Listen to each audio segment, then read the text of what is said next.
राष्ट्र सर्वोपरि, देश ही हो जिसकी पहचान।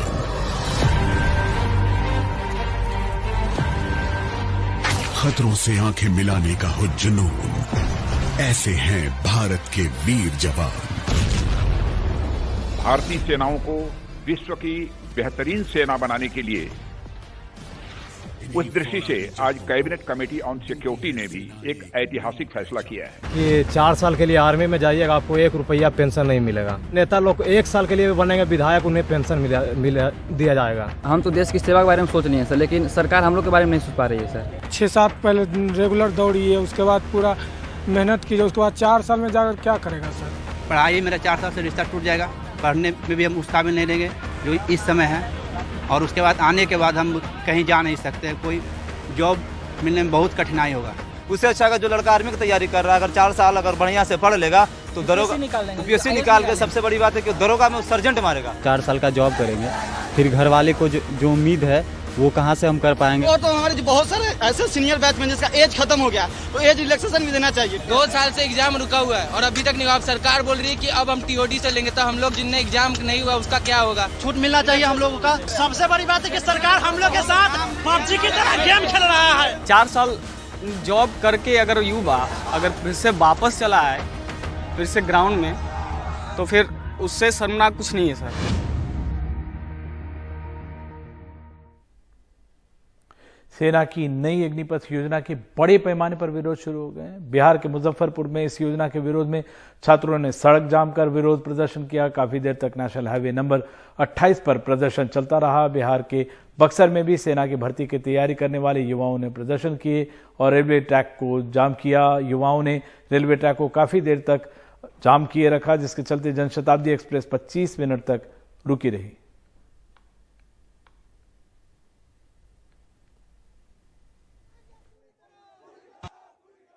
2 साल से हम लोग का मुजफ्फरपुर एआरओ में बहाली स्टार्ट नहीं हुआ, और तो और जो पिछले साल एग्जाम हुआ उसका भी तक एग्जाम तो हुआ नहीं, दौड़ होने के बाद, ठीक है, तो वो एग्जाम होना चाहिए। और तो हमारे जो बहुत सारे ऐसे सीनियर बैचमैन जिसका एज खत्म हो गया, तो एज रिलैक्सेशन भी देना चाहिए, ठीक है। हमारा यही मुद्दा, इसी कारण हमारा टीओडी वापस ले लो। 2 साल से एग्जाम रुका हुआ है और अभी तक नहीं हुआ। अब सरकार बोल रही है कि अब हम टीओडी से लेंगे, तो हम लोग जिनने एग्जाम नहीं हुआ उसका क्या होगा?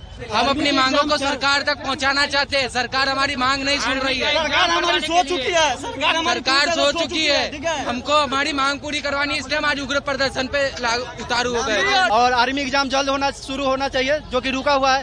टीओडी के तरफ आर्मी एग्जाम को नहीं ले जाना चाहिए।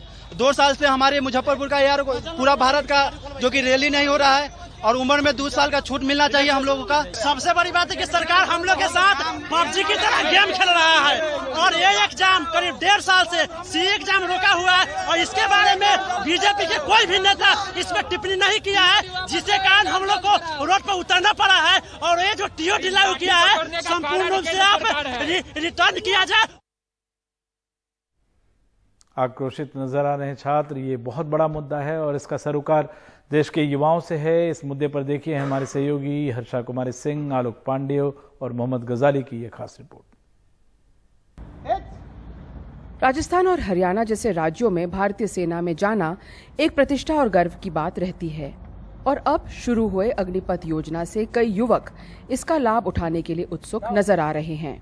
अग्निपथ मिशन चला रहे हैं, उससे युवाओं को बहुत अच्छा अवसर है। जो लोग अपने सपने अधूरे हैं आर्मी में लगने के, वो इसके माध्यम से अपने सपने पूरे कर लेंगे और बेरोजगारी कम होगी। दूसरा, जो हम बंदे आर्मी में जाएंगे तो भारत में अनुशासन रहेगा अच्छे से, जो क्राइम हो रहे हैं वो बहुत कम होंगे। मैं ग्रामीण इलाके से बिलोंग करता हूँ और 2.5 साल से तैयारी कर रहा हूँ। मेरा सपना है कि मैं आर्मी में जाऊँ, और मैं चाहता हूँ कि जो ये अग्निपथ है, इसमें जो राजनाथ सिंह जी ने जो काम किया है, और इससे युवाओं को जो रोजगार मिलेगा और अधिक से अधिक आर्मी से जुड़ेंगे बंदे। सेना में राजस्थान से सबसे ज्यादा भर्तियां जोधपुर, सीकर और झुंझुनू जैसे जिलों से होती है। बाकी राज्यों की तुलना में राजस्थान के इन जिलों से कई ज्यादा सैनिक हैं सेना में, और ये परंपरा इस मरु प्रदेश में पीढ़ियों से चली आ रही है। राजस्थान एक ऐसा क्षेत्र है जहां पर सूखा और फसल की पैदावार बहुत ही कम होती है। इस कम पैदावार होने के कारण यहाँ के जो युवा हैं लगातार सेना की ओर अग्रसित होते रहे हैं, और इस साथ में देश सेवा के प्रति राजस्थान हमेशा समर्पित भाव रखता है और देश सेवा में अग्रणी होकर यहाँ पर अपनी देश सेवा देते रहे।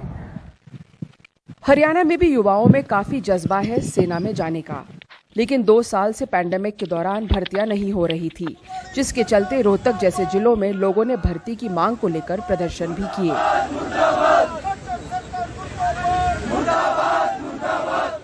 आर्मी में भर्ती अक्सर रैली के रूप में होती है और कोविड में जब ये बंद रहा तो युवाओं को बेरोजगारी और निराशा भी झेलनी पड़ी। आर्मी की तैयारी 2 साल से नहीं हो रही है रोहतक की, जिससे बेरोजगार युवा नशे पते कर रहे हैं और अपनी आत्महत्या भी कर रहे हैं। मैं कृपया सरकार से कहना चाहता हूँ कि भर्ती जल्द से जल्द हो और युवाओं को रेस जो हैबिट होती है एक तरह से वो खत्म कर दें। ये 4 साल की भर्ती है, जो 4 साल तक फौज में ले जाएंगे, फिर उन्हें छोड़ देंगे, वो बेरोजगारों की तरह इधर उधर भटकते फिरेंगे, फिर क्या करेंगे वो फौज की। देश के सबसे बड़े जिले उत्तर प्रदेश में सेना में नौकरी का मतलब है एक स्थायी आमदनी और परिवार के लिए सामाजिक सुरक्षा, खासकर उन जिलों में जहां लोग गरीबी रेखा के अंदर रहते हैं। 19 साल का आशीष यादव उत्तर प्रदेश के दोडिया जिले से है। पिता किसान है, लेकिन खेती में अब ज्यादा मुनाफा नहीं है। आशीष कहते हैं इस नई योजना से उनके जैसे युवकों की जिंदगी बदल सकती है।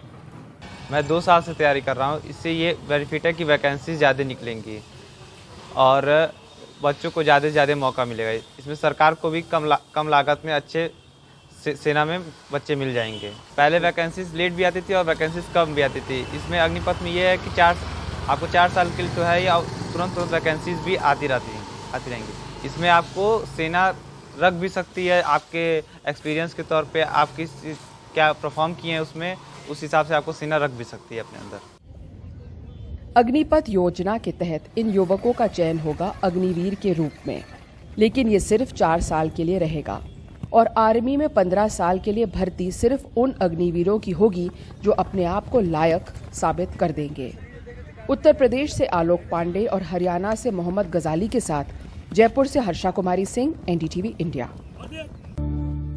मध्य प्रदेश और पड़ोसी राज्य छत्तीसगढ़ में पेट्रोल डीजल सप्लाई की अघोषित कटौती से संकट गहराता सकता है। कई पंप सूखने की हालत में आ गए हैं। जिन पंपों पर ईंधन है भी वहां 3 से 4 दिनों का स्टॉक ही बचा है। पेट्रोल पंप एसोसिएशन का कहना है कि केंद्र सरकार के पेट्रोल और डीजल पर एक्साइज ड्यूटी घटाने के बाद तेल कंपनियों ने सप्लाई कम कर दी है। अगर सप्लाई ठीक नहीं हुई तो आने वाले कुछ दिनों के बाद स्थिति गंभीर हो सकती है। सबसे ज्यादा दिक्कत डीजल को लेकर है। मध्य प्रदेश में कुल 4,900 पेट्रोल पंप हैं, जिसमें राजधानी भोपाल के 152 पंप भी शामिल हैं। प्रदेश में हर रोज 2,77,00,000 लीटर पेट्रोल डीजल की खपत होती है। भोपाल में हर रोज 9.5 लाख लीटर पेट्रोल और 12 लाख लीटर डीजल की खपत होती है। लेकिन पेट्रोलियम डीलर्स का कहना है कि तेल कंपनियों ने पेट्रोल डीजल की सप्लाई करीब 40% तक घटा दी है, जिससे लगभग 1000 पंप सूख रहे हैं। सप्लाई में दिक्कत आ रही है, कंपनी से बराबर सप्लाई नहीं मिल पा रही है। इसके कारण हमारे मध्य प्रदेश के काफ़ी सारे पंप ड्राई आउट हो गए हैं। किसानों को दिक्कत हो जाएगी, वो समय पे अपना फसल नहीं बो पाएंगे। हम लोगों को दिक्कत होगी क्योंकि ये सीज़न का टाइम होता है। इस सीज़न से जो बरसात आगे में 2 से 3 महीने रहता है, इसमें हम नुकसान में पंप चलाते हैं तो वो नुकसान कवर नहीं कर पाएंगे। रिमोट एरिया में देखें तो करीबन जो प्रतिशत बैठ रहा है वो 50 के ऊपर है। शहर के पंप 2 घंटे 3 घंटे 4 घंटे बंद हो रहे हैं क्योंकि सप्लाई बराबर नहीं मिल रही है। कंपनी को करीबन 28 रुपये लीटर डीजल पे घाटा हो रहा है और 16 रुपये प्रति लीटर पेट्रोल पे घाटा हो रहा है। राजधानी भोपाल में तो फिर भी हालात संभले हैं, लेकिन कई छोटे जिलों जैसे मंदसौर, भिंड में दर्जनों पंप बंद हैं। कर्मचारियों को नौकरी गंवाने का डर सता रहा है। अब ये और चल रहा है कि पेट्रोल पंप जो है 8 घंटे खुलेंगे, उसमें हम लोग की जो शिफ्ट जो है एक ही शिफ्ट बचेगी, तो हम लोग तो मतलब बहुत मतलब वो हो जाएंगे सर, नौकरी मतलब नहीं कर पाएंगे। पेमेंट जब नौकरी नहीं रहेगी तो पेमेंट कैसे मिलेगा सर। तो सर इतने पढ़े लिखे भी नहीं है कि मतलब कोई दूसरा जॉब कर सके, तो बहुत सारी प्रॉब्लम होगी सर। पिछले कुछ समय जो है कंपनी ने जो हमारी सप्लाई थोड़ी शार्ट कर रखी है, तो थोड़ा कोटा कम है, तो इस वजह से क्या थोड़ा डीजल पेट्रोल वगैरह कम मिल पा रहा है, सप्लाई बराबर नहीं आ पा रही है। पिछले कुछ समय से तो माल नहीं दे पा रहे रेगुलर अपन। पड़ोसी छत्तीसगढ़ में भी राजधानी रायपुर, कोंडागांव समेत कई जिलों में पंप सूख रहे हैं। पंप संचालकों का कहना है कि उन्होंने कंपनियों को एडवांस दे दिया है, इसके बावजूद सप्लाई नहीं हो रही है। हिंदुस्तान पेट्रोलियम कॉर्पोरेशन लिमिटेड के 60 से 70% पेट्रोल पंप आज छत्तीसगढ़ में ड्राई पड़े हैं। एडवांस पेमेंट हम लोगों को माल नहीं मिल रहा है और यही समस्या कल से बीपीसीएल के पंपों में भी देखने को मिल रही है। हाल ही में केंद्र सरकार ने एक्साइज ड्यूटी में कटौती की है। ऐसे में माना जा रहा है कि कंपनियां सप्लाई में कटौती कर ज़्यादा नुकसान होने से बचाव की कोशिश में हैं। सूत्र कह रहे हैं कि प्रति लीटर घाटे को पाटने के लिए तेल कंपनियां सप्लाई ही कम कर रही हैं, वहीं तेल कंपनियां किसी भी संकट से इनकार कर रही हैं। ऐसे में इस इनकार और इकरार के बीच सबसे ज़्यादा तकलीफ आम आदमी को ही होनी है, ख़ासकर किसानों को, क्योंकि बोवनी का सीज़न है और उन्हें डीजल की ज़रूरत पड़ेगी। मंदसौर से मनीष, रायपुर से जुल्फ़िकार, कोंडागांव से विवेक, भिंड से दिलीप और भोपाल से कैमरा पर्सन रिजवान खान के साथ अनुराग द्वारी, NDTV इंडिया।